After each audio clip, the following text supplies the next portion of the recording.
After that first one, did you have any regret? Nah. I could just feel her hands around my neck. Leaned over into the car and put the gun to my head. Me and my friends, 3 of us, we was walking, and I told them, let's take a car.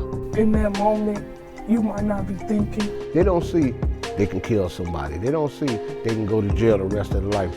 We saw a man, and we just ran and stuck him up. Oh, my husband's back. Chicago is facing an unprecedented carjacking crisis. More than 1,800 carjackings committed in 2021, and this year is off to a violent start. Many of the crimes are committed by kids. An 11-year-old charged with carjacking 2 women at gunpoint. A 16-year-old out on probation for 3 carjackings, now accused of killing this 8-year-old girl during a drive-by. At CBS 2, we are tackling this problem from all angles, hearing from victims, police, and community leaders. But first, we want to take you inside the mind of some young carjackers in a way never done before. We're talking directly to them. It's not to glamorize their crimes or take advantage of them, but to understand why they do it and if there are real solutions to make them stop.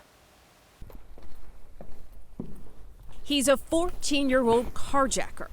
We'll call him David. I dragged him out the car and get it in. Nicole is 16 with a long list of carjackings on her record. How many? I'll say 6.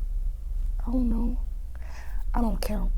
After that first one, did you have any regret? Nah. We spoke with 3 teens, setting up a room so we wouldn't see them and they wouldn't see us or each other. Nothing else was off the table. What drew you to it? The game, GTA. David is talking about the video game Grand Theft Auto. If you don't got a car in there, you could just take the car from people. It looked fun. I wanted to do it. Take me back to that first time. Me and my friends, 3 of us, we was walking, and I told them, let's take a car. We saw a man, and we just ran and stuck him up and got in the car and drove off. Did he seem scared, shocked to see someone, so young doing it? Yeah. Would you say that it was easy? Yes. Nicole does it for different reasons. I had someplace to go, and I didn't have a way there. Sometimes I'll even sell a car, get a car just to get money. She says being a girl works in her favor. They wouldn't probably expect a younger age female to be out here carjacking. What kind of weapons do you use when you commit a carjacking? A knife. Nicole has been arrested, but after a short stay in juvenile detention, she was back out. Is this something that you still are doing? Yes. Nicole says she often targets the Loop. What about that area makes it a prime spot? They think that it's more safer for them. They don't have to worry about nobody running up on them. Have you ever hurt someone? No. It hasn't got that far. Though she admits it can quickly escalate. People are losing their lives because of this. People are paralyzed because of this. Do you think of the victims?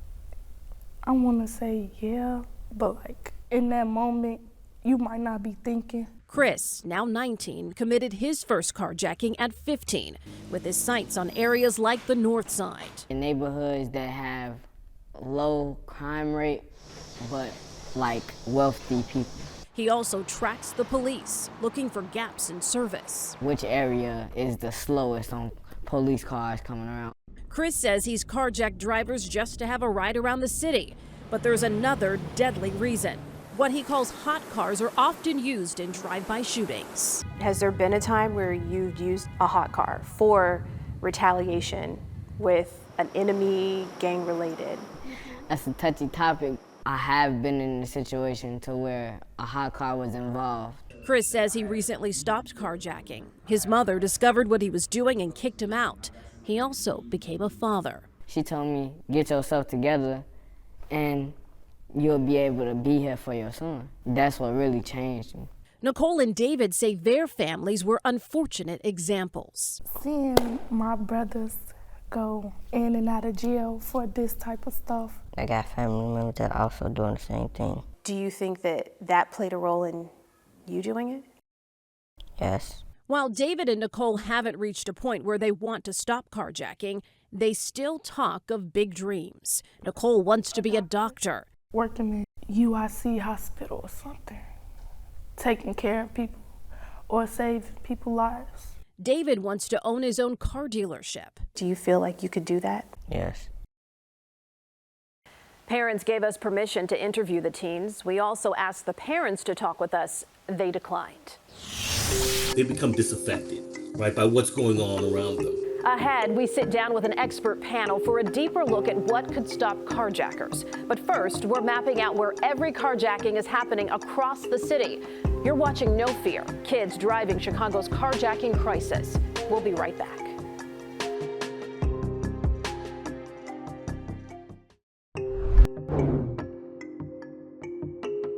Welcome back. You're watching No Fear, Kids Driving Chicago's Carjacking Crisis. I'm Erica Sargent.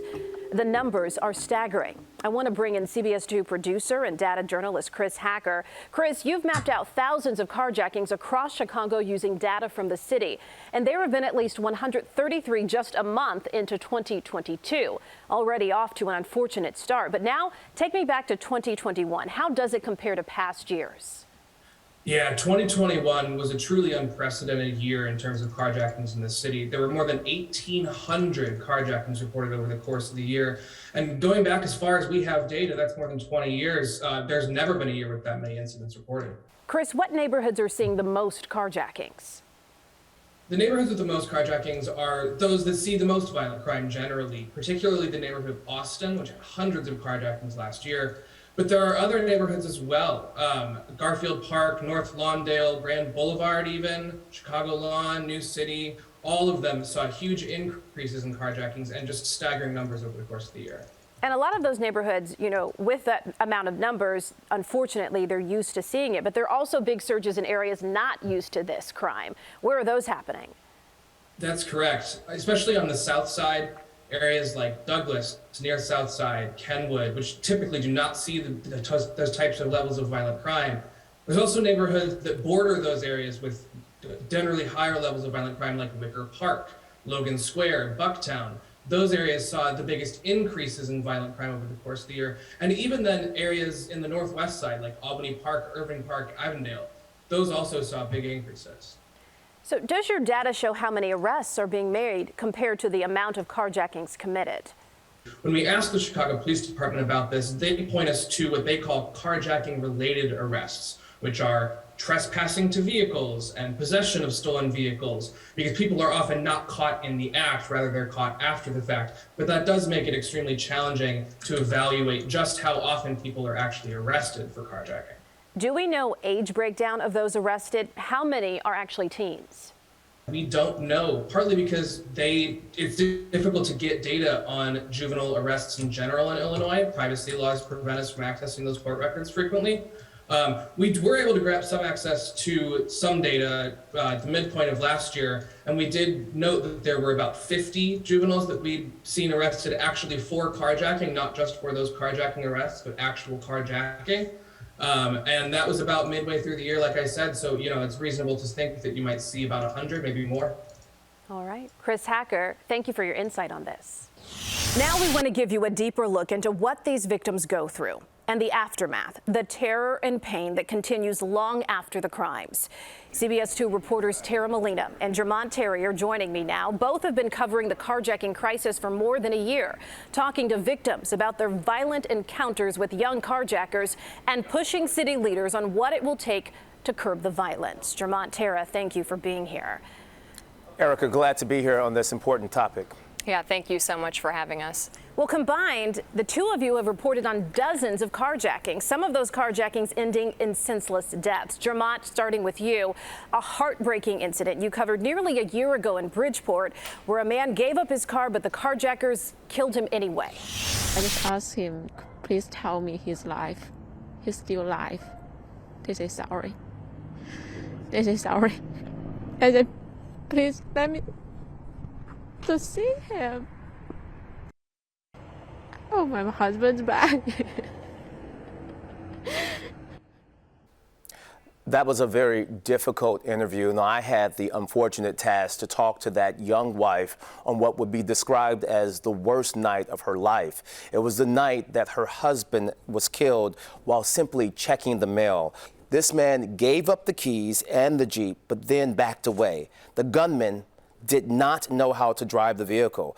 They got mad and shot Guam, killing him. In this particular case, we know that police, unfortunately, never caught anyone involved in this case, but we should point out that this father left behind a very young boy who unfortunately will now only have all the memories of his father that his mother has to instill in him. This is, Erica, the reality that many victims go through from the surge of carjackings that we've seen in our city. Oh, for that family, such a hole left. Nothing will fill that ever again. It's just so heartbreaking to hear from that wife, that mother. Thank you, Jermont. Well, I want to turn to you, Tara. Now, many of these attackers are so bold, they aren't waiting for even the cover of night. You've reported on one woman's terrifying encounter with carjackers in the middle of the day in her own garage. Exactly, Erica. It's a case we've actually followed from the very beginning. And when I very first talked to Mar, that's the woman who was carjacked, it was just hours after it happened. She told me then she was still in shock, having just been targeted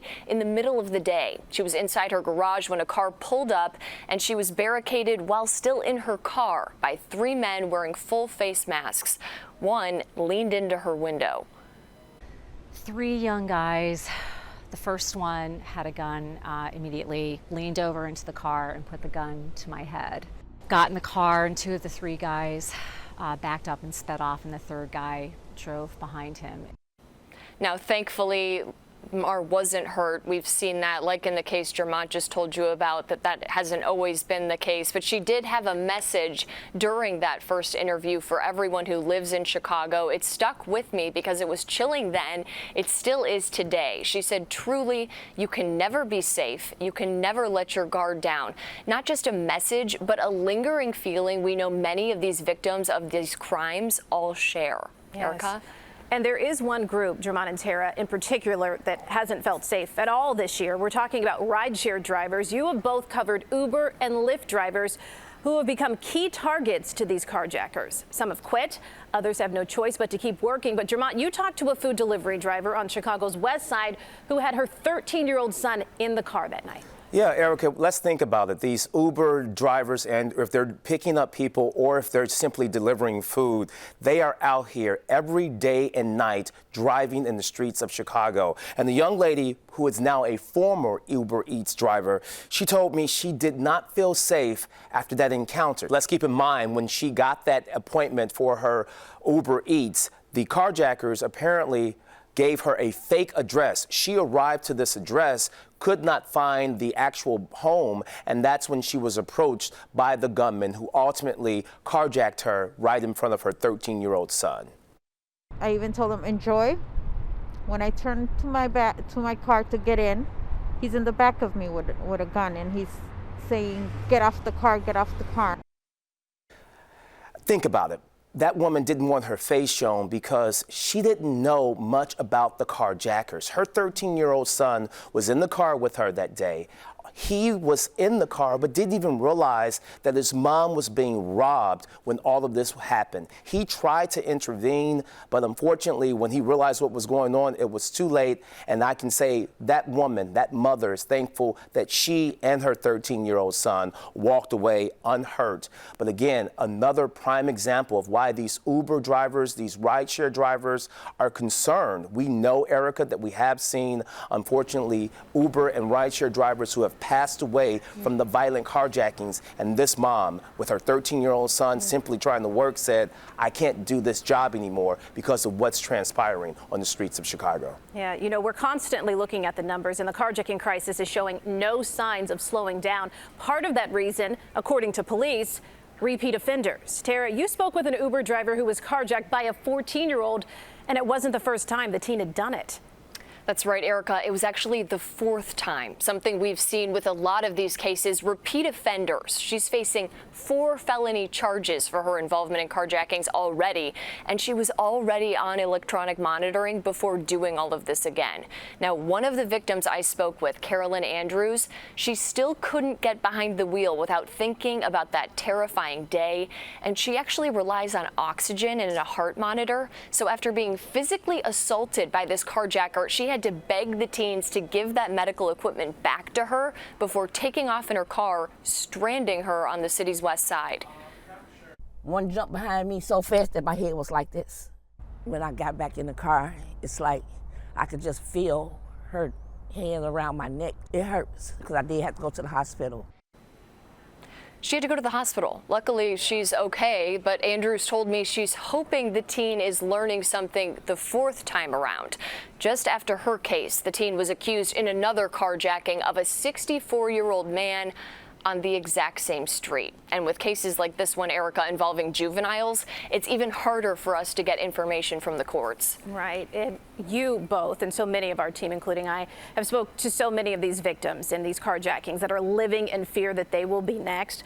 While some people are quitting their jobs, Jermont, as you mentioned, to minimize the risk, others are leaving the city entirely. You spoke to a family that's called Chicago home for over 30 years, but say they've decided to get out. It's true, Erica. Imagine being a true Chicagoan through and through, living in the community for 30 years, but all it took was for the Areola family to have one bad night. I remember this story vividly because the father tried his best to save his wife and his daughter, who were simply pulling in the garage when all of a sudden some gunmen targeted them. The father was unfortunately shot, but I can tell you that he saved, in his belief, his wife and his daughter that day from these violent carjackers. We got lucky the first time. We sat down and said, okay, look, this happened. Should we leave or should we try to stick it out? And we're like, but we don't see anything changing. For whatever reason, no one seems to be interested in stopping it.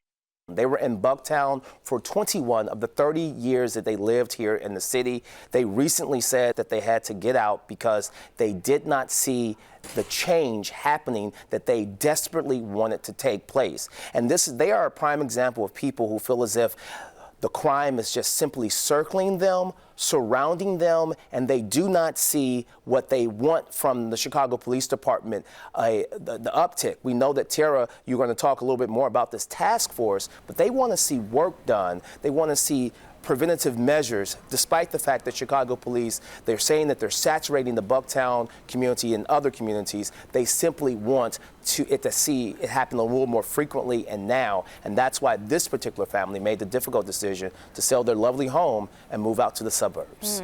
Jermont, so from Bucktown to other areas in the north side, south side, west side, we've heard repeatedly from neighbors saying that there's not enough being done. A lack of consequences from the city is fueling this. And Tara, you sat down with members of Chicago's police task force, the carjacking task force for CPD, as Jermont was mentioning.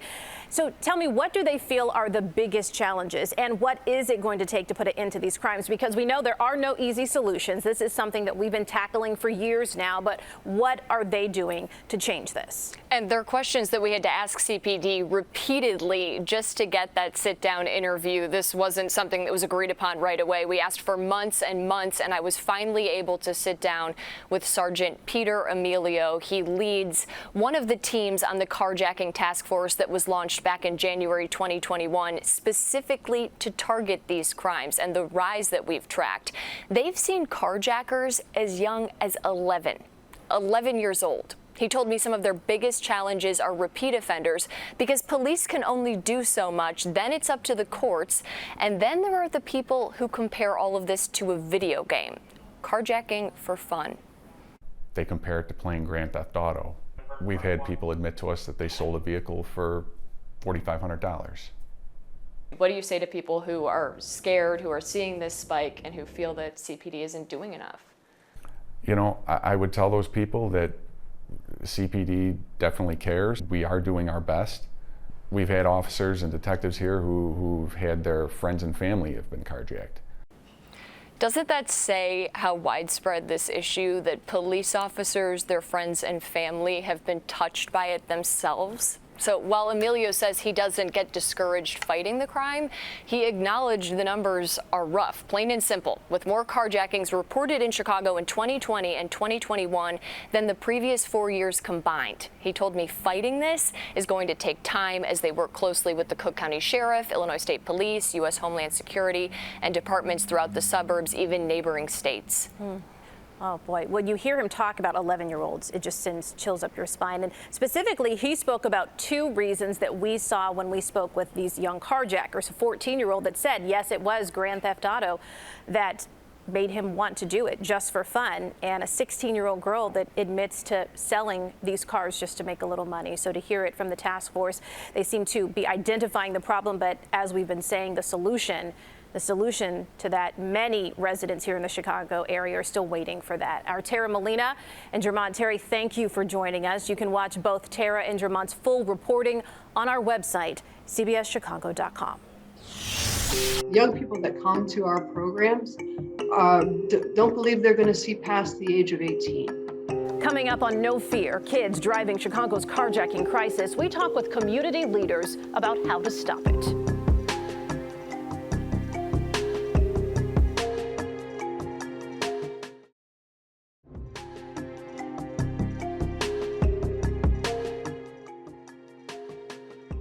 Now I want to turn to our panel to get their perspectives on this carjacking crisis. We sought out a diverse group pulling from their expertise in education and mentoring. And joining me now is Horace Hall, a professor at DePaul University covering teacher education and critical ethnic studies. He also is the co-founder and co-director of the Real Youth Program. It's a mentoring program that also works with CPS, Chicago Public Schools. We also have Julie Nubler, a licensed clinical social worker and director of Metro Behavioral Health Services with Children's Home and Aid. She also works with mentoring programs. And Dave Williams. He is the regional vice president of youth advocate programs, which works closely with the community groups like Choose to Change and the Chicago Public Schools. So thank you all for joining me. We did ask local law enforcement leaders to join us, including CPD and the Cook County Sheriff's Office. Both of them declined our invitation. But in spite of that, we will continue to tackle this topic for a better understanding of why it's happening and what the possible solutions are to this complex issue. I want to start with some of the shocking revelations from the youngest carjacker we spoke with. He was David, at just 14 years old. I want you to take me back to that first time. What drew you to it? The game, GTA.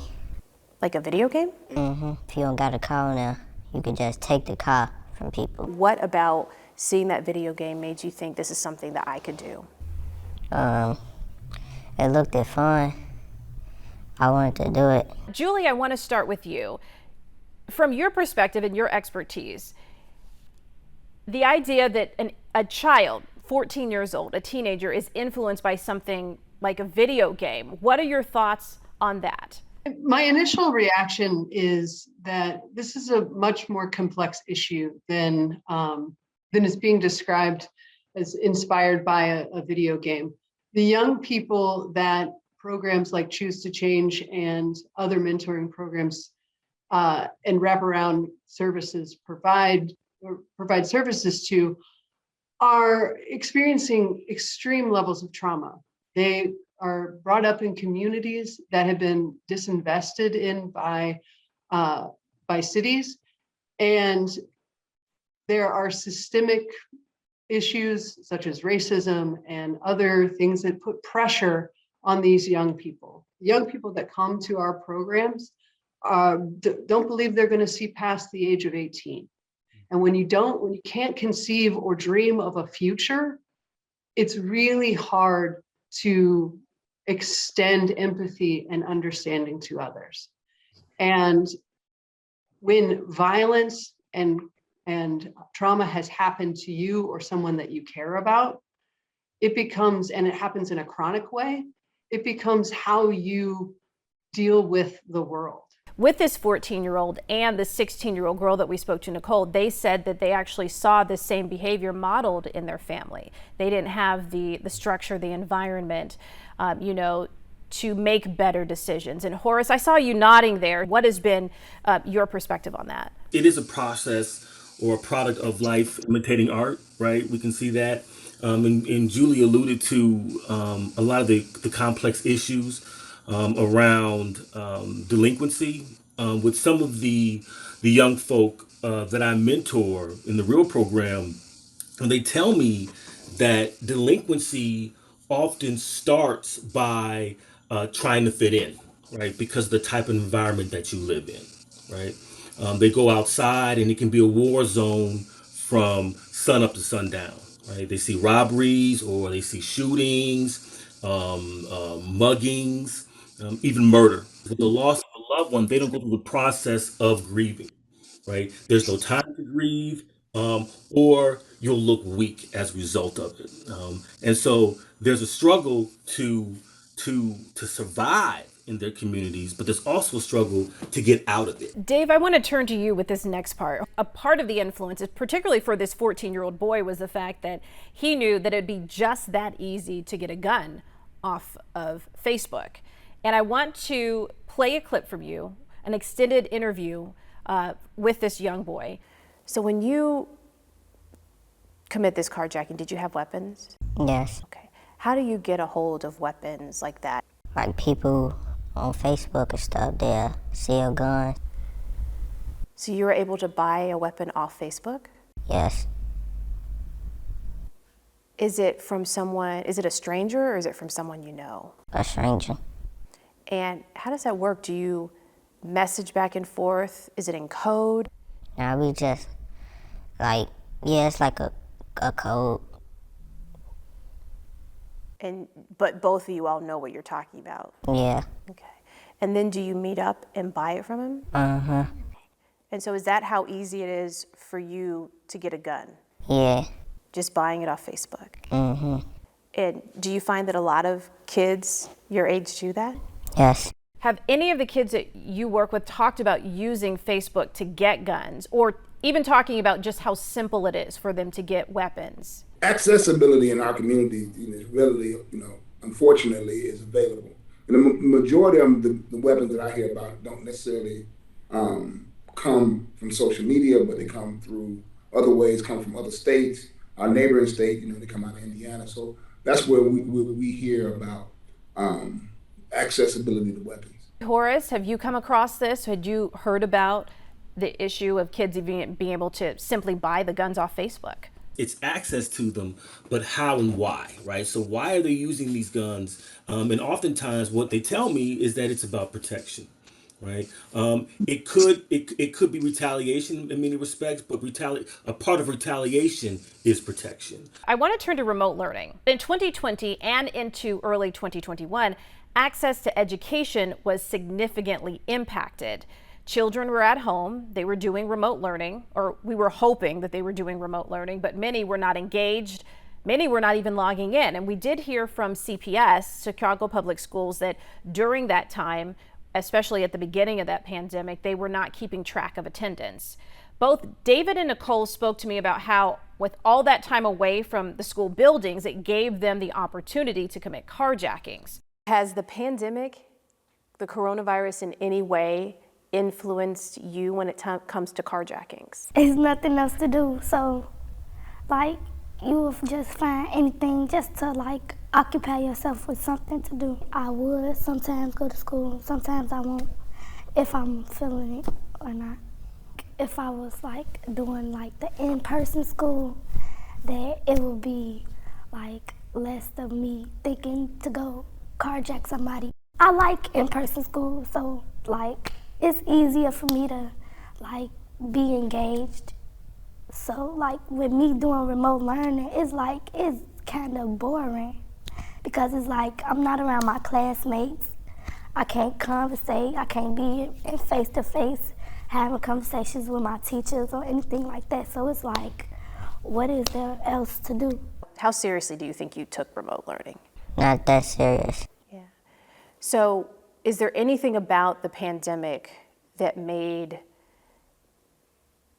it more likely that you were going to commit a carjacking? Like, did you have Did you feel like you had more time on your hands so you could do it? Yes. Were you just bored and looking for something to do? Mm-hmm. We pulled data from Chicago Public Schools, and it showed that there was at least a 10% drop in first day attendance. In 2020, heading into 21, attendance rate was 84%. If we look at the year prior to that, it was 94%.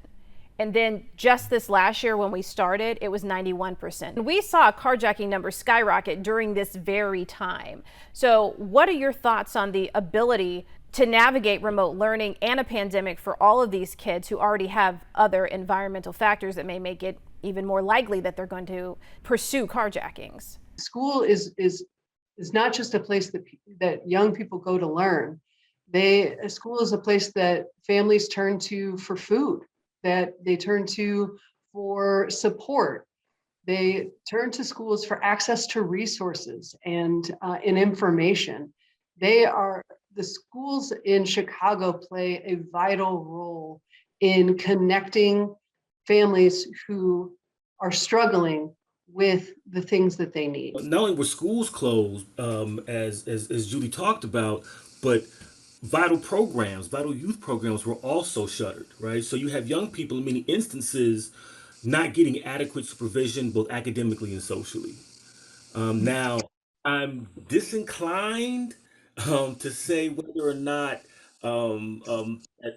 pandemic led more teens to engage in carjackings, but this pandemic has most certainly um, exposed the inequities in resources at the neighborhood level. What are you seeing in terms of the financial commitment in Chicago to programs like Choose to Change, to mentoring programs? And do you think it's enough? Of course, we could always use more resources, but I have to say on behalf of CPS, and I'm not speaking for them, but we partnered with them during the beginning of the pandemic.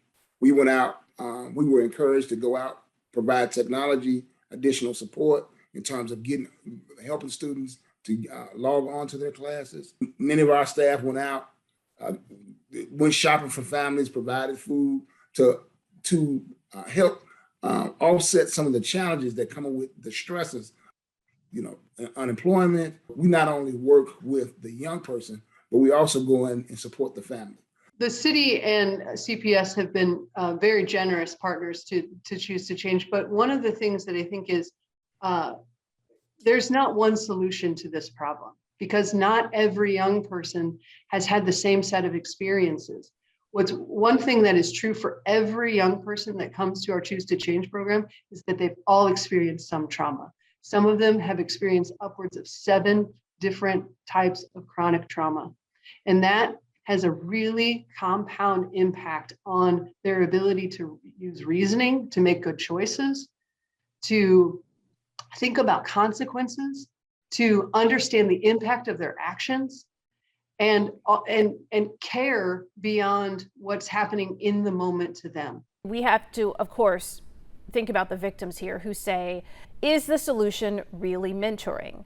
Is that enough? Or is that an easy way out for kids when they should have tougher consequences? Within the juvenile justice system, do you believe that there is a path to rehabilitation through that? Is that a part of this equation? We really don't know how youth are doing after they've been through the judicial system. And to punctuate that, carjacking is considered a violent crime, once again. So the minors are precluded from programs such as diversion programs to divert them from being repeat offenders. To your point, one of the things about our program Choose to Change is that we partnered with the University of Chicago, and we did a rigorous randomized control trial to measure our effectiveness. So we've been operating the program over 6 years. We've had some great outcomes in terms of violence reduction for the young people that we serve, 48% reduction in violent arrests, as well as over the first year, and then over the last 18 months to 2 years, it's reduced by 38%. What's important to us is to work with the young people that are most at risk in their communities, and to try to provide them support to avoid some of these circumstances and victimizations that occur. Research with the Crime and Education Lab, where they have taken specific neighborhoods where lots of gun violence is happening. And you see those communities and they overlay with available resources, banks, pharmacies, things that we, living in different, other neighborhoods of the city might take for granted, how easy it might be to get to your pharmacy to pick up your prescription. But in these communities, people are having to take 2 or 3 buses, sometimes traveling 45 minutes just to pick up a prescription or go to a grocery store to find fresh food for their family. And so these issues are not separate. They are a part of this problem.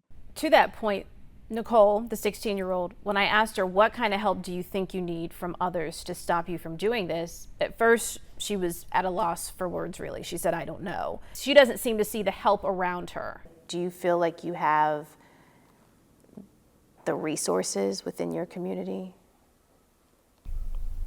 To be honest, no. No. What's missing? Like, it's a lot of stuff that go on in these communities. Like, it's kids dying from like guns. Like, they fight. And all that, you think, in the community, if that could change, it might make it easier for you to make better decisions? Yeah.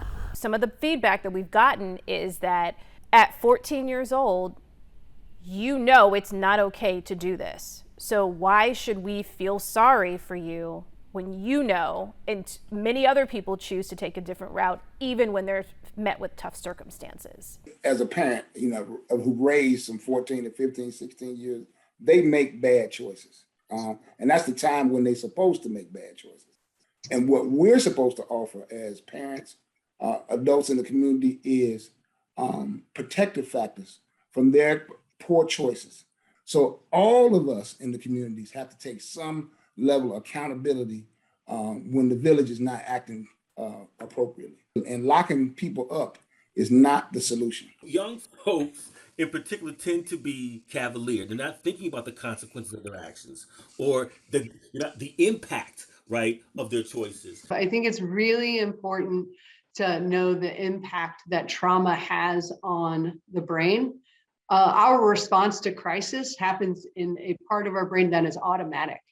And when people of any age experience trauma over and over and over, our brain reroutes the path to a trauma response very quickly. And we don't necessarily access all of the parts of our brain. And adolescents aren't supposed to have a fully formed prefrontal cortex in the thinking part of our brain. What message do you have for people who say, this is such an issue in our community, I'm afraid for my life, am I supposed to care about what happens to young carjackers? The perception is that, okay, these young folks, if I live in Lincoln Park, these young folks are coming for me, right? A vast majority of these carjackings are in these young people's own communities. That's the first thing. The second thing, with respect to your special report, we need to hear the stories, the life stories of these young people. We're bombarded every day with images which can produce or create this obscure perception of young people, particularly Black and brown, as criminals. But their stories gives us more dimension and helps us to understand who they are, but also understand root causes that push them to engage in such behaviors. Disinvestment in community is not working. Arresting and incarcerating people is not working. Targeting people because we have, implicit bias is not working. We, in terms of, all members of society, need to educate themselves, reflect on their role. We all have a role in what's happening, and we can choose to step up or step out. And I'm choosing to step up. The conversation doesn't end here. This is a complex issue that we'll continue to cover right here on CBS News Chicago. Thanks for joining us. I'm Erica Sargent. We'll be right back.